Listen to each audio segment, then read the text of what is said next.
Hey guys, what is up and welcome to another episode of Did You Know This One featuring Amumu. I recently released a Yasuo guide, so I recommend checking that out if you haven't. But without any further ado, let us jump straight into Amumu's abilities. Did you know Amumu's passive will not apply if it is dodged by someone like Jax or blinded by someone like Teemo, but it will go through Pantheon's block or Fiora's parry. Even though Spell Shield will block the damage from Amumu's Q, the bandage, he will still fly to his target. Keep this in mind in your next game. Spell Shield will block Tantrum and Curse of the Sad Mummy, which is the ultimate. However, it will not block the Despair, which is the one where Amumu cries on the ground.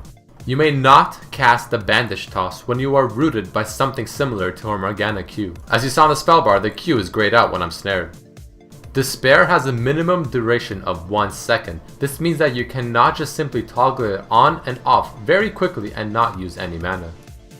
We all know and love Tantrum because the CD can get reduced by getting hit by enemy champions or minions or even jungle creeps, but did you know that tower shots will also reduce the duration?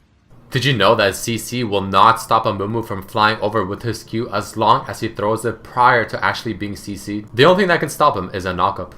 One of the good things about the Bandage Toss is that it is able to hit stealth targets, even though it won't reveal them. Remember that the Curse of the Sad Mummy is a snare, not a stun. This means that it will not interrupt things like Nunu ulti, Katarina ulti, Fiddle Drain, Fiddle Channel ulti, or any similar channeling effects.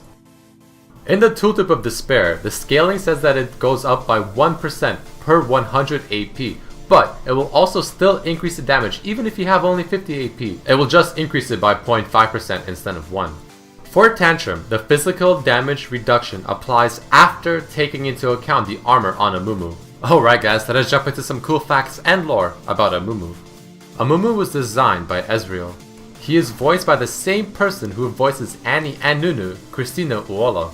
The icon for Bandage Toss is actually a reference to Spider-Man. If you look at it closely, you can see his hand is the same posture as Spider-Man when he flings his web. During the famous Ionia vs Noxus match, did you know that Amumu was selected to represent Ionia? During the Mac launch video, you can see Amumu on a caution sign. Did you know that Amumu is the third champion to have 7 total skins?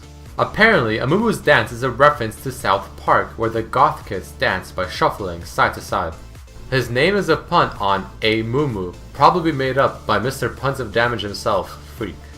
You might wonder how Amumu looks and is the way he is, but apparently nobody knows, not even Amumu himself. He woke up in a pyramid one day within the Shurima desert and had no idea how he got there or why, nor can he remember anything from the past other than that he misses his parents very much, whoever they were. He could not stop being sad no matter how much he tried, and the only thing he learned as he began his venture across Valorant is that he is undead, even though he does not share the evil characteristics with many of the other undead beings. Eventually, he found his way to the Institute of War, which is the home of the League. He told the summoners his story and they invited him to take part in the League judgment, from which he became successful and gave him what he wanted, a home.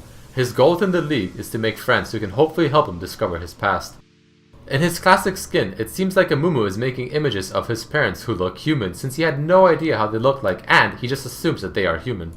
His Amumu skin in the background, you can see posters referencing to many bands. Deathcap for Corky for Deathcap for Cutie, Cho'Gath Eat World for Jimmy Eat World, and Evanescence for Evanescence. The sad face poster is a parody of Nirvana's symbol, which is a happy face. In the Chinese equivalent of the skin, you can see a ghost of Tristana and Poppy playing the bass and drums respectively. Vancouver Amumu references to the 2010 Vancouver Winter Olympics. Almost Prom King Amumu shares a skin theme with, of course, Prom Queen Annie. Little Knight Amumu skin references to the sword in the stone legend of King Arthur, but instead you can see Amumu breaks his sword instead of pulling it out as told in the legend. In the Chinese equivalent artwork, Amumu is holding the full sword and battling what looks to be Warwick. In the background at the bottom, you can see a little girl lying unconscious who seems to potentially resemble Annie. As I mentioned in the previous episode of my Did You Know series, Annie is close friends with Amumu. Sad Robot Amumu may reference to Marvin the Paranoid Android from the Hitchhiker's Guide to the Galaxy. Alright guys, that unfortunately does mark the end of this episode of Did You Know featuring Amumu. If you enjoyed this episode, please don't forget to throw in a like down below and also check out the previous episodes of this series. I also want to do a quick shout out to my friend Pokito, who is starting up a LOL YouTube channel as well. The description down below does contain a link to his channel. I recommend checking it out. Also, if you want to have some sweet computer deals, he's the one you want to go to. But as always, I hope you guys enjoyed this episode and I hope to see you next time. Peace.